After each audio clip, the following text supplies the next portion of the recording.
It's not every day you get to place a gigantic fireball in a public place, but I was actually able to accomplish that recently, and it's pretty wild.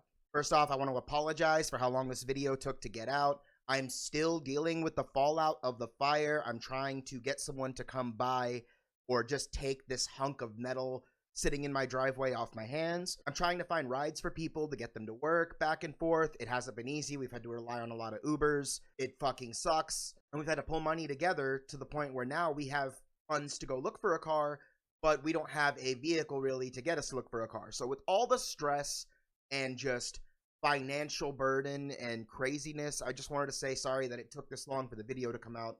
But here's the story. The day was September 4th, and it started off great like any other. I actually had a really good update on my videos. I've noticed some stuff from my VODs channel was popping. I was ready to upload my next one there. Like, this is going well, right? Things are really smooth. My brother orders Uber Eats, orders Freebirds nachos. I had a really delicious lunch. There really nothing felt like it could go wrong that day. I was on top of the world.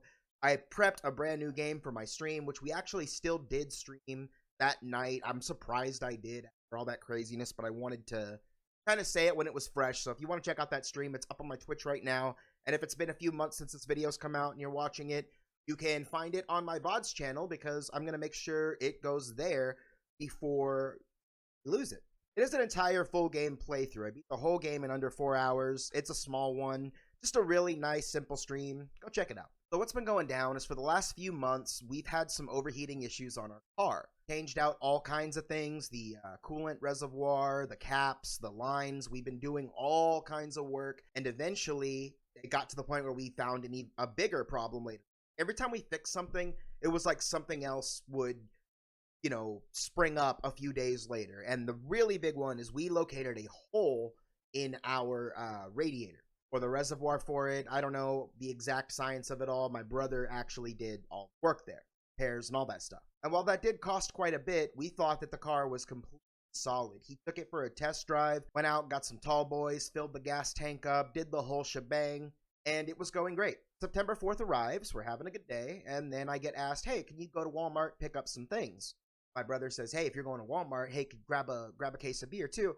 Typical stuff, but it's a normal day. You get it. So I'm driving that way, and I'm just about to my destination, about to cross this bridge over on East Chase and pull into the left to get into Walmart, right? I'm at the stoplight for that bridge when I start to see some steam rising from my car, and my immediate thought is, holy shit, is it really overheating again? I got to get this car pulled over. I look down, and my temperature gauge is actually low. It's not what it normally does. The temperature gauge would rise all the way to the top, and there would be a red temperature light and an alert noise, like an alert. None of that was going on. The temperature was relatively normal. I cross the bridge, and before I can get over into the left lane to get into Walmart, I hear something from the oncoming side of traffic. A lady screams out her window, "Your car is on fire!"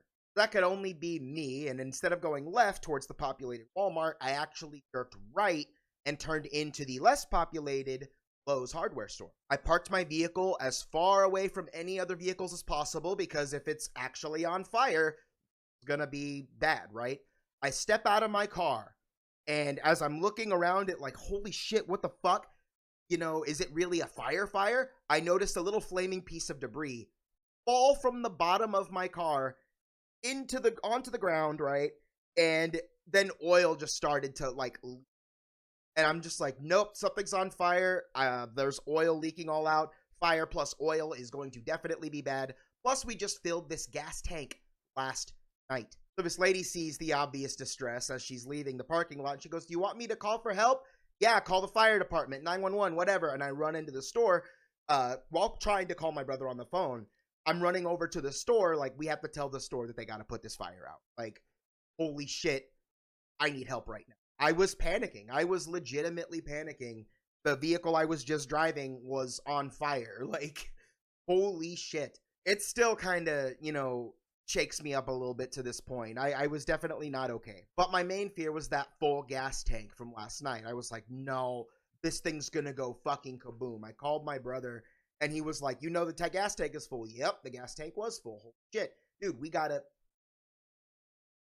Goddamn. My brother and my dad, they're on the way to come help me out. There was an officer at the Lowe's who was able to radio in right then and there as well for fire. They came out with fire extinguishers. The the Lowe's employees, I guess, and the officer. But as they got closer to the car, by that point, it was already like the whole hood was up in flames.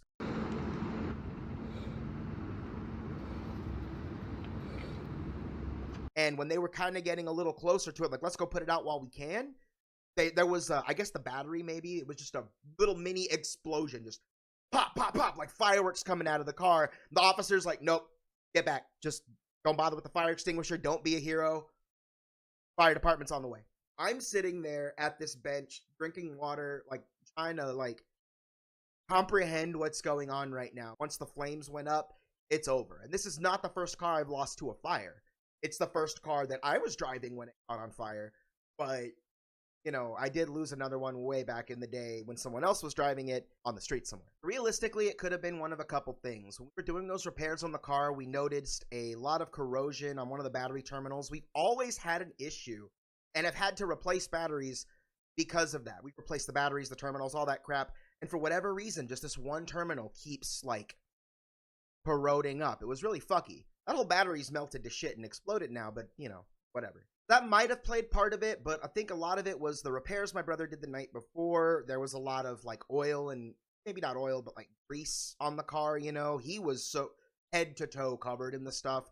The whole front end of the car was covered in the stuff.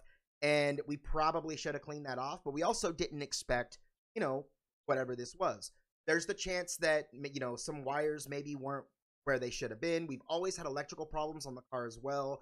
And just, we've paid professionals multiple times. We've paid professionals, and it would never fix the issues on our car. That's why the transmission is slipping on my little car right now. My other car, the Mitsubishi. It's because we've handed it off to get the transmission repaired, and the dude didn't fucking fix it. Like, we've had so many issues with mechanics. We've gone through like 3 or 4 of them, and every one has been kind of a shady piece of shit. I need someone to work on my fucking cars at a reasonable price. You know, we pay what needs to be paid, but we need the thing to get fucking fixed, right? Like, we don't need a bandage put on our car for $1,000, right? We need the fix. We will take a fix for $2,000. That's common fucking sense, right? Not to get into it right now, but it's pretty nuts, man. I have a few videos that I've been working on for this channel that I've been trying to get done, and I haven't been able to do anything damn near creatively because of this. Even my, like, when I try to have some recreational time, read a book, you know, play a game, whatever, it's just all the stresses around me are building up, dude. I'm making phone calls right now. That's actually why I was like, fuck it, let's record this real quick so that I can get back to making these calls to try and get my car gotten out of here. Because we can't work on our other vehicles until we clear the driveway of the charred wreckage that is my car. Well, that's it. Guys, she's gone. Rest in peace. And it's really sad, man, because that was a great vehicle. I'm going to miss it to death. We're going to have to find something new. It is what it is. And the sad thing is our Mitsubishi was driving real solid. We spent a few days after the, you know, torching of the first car, spent a few days working on the Mitsubishi, and we even drove it around the Metroplex a few times. We were able to go get groceries and stuff in it. It was going really well. And then for whatever reason, that transmission, like, something happened. I think my dad says that's got something to do with the act. We're looking into it. We're trying to get that Mitsubishi repaired. But for whatever reason, like, whenever you whenever you stop the car, like at a stoplight, you know, stopped in traffic, whatever, and it's time for you to hit the gas again, when you take your foot off the brake, put your foot on the gas instead, you could slam that pedal down. Nothing will go until you turn the car off and turn it back on. Some fucking bullshit. So we're working on fixing that. We're working on finding a vehicle to get us around. The Ubers are absolutely killing us financially, and we really don't have the money to be purchasing it. Right? It's fucked. The whole situation and scenario has been insane, and I just wanted to make this, get it out of the way. Now I got to get back to work on getting that hunk of junk removed. So many people have asked, so I'm going to put this on my personal social media and tag you guys. I don't normally equate anything from THP. I'll promote THP on my Facebook, but I won't, like, link people to my Facebook. I don't want people to find my personal page. They're gonna one day, if they really, really wanted to and they're persistent, they'll find it. But like, I feel like that's my own personal life, right? I am working on a public Discord server though. It's already created. I'm currently trying to help my moderators hire moderators. Well, like I've got some friends getting interested, and we're working on building that up. So that's going to get announced. My podcast is coming back. Season 2 of the Ride Home podcast is going to be out next week. I'm thinking probably the 14th, 15th, somewhere mid-September. It's almost done, guys. But guys, thanks for supporting the channel.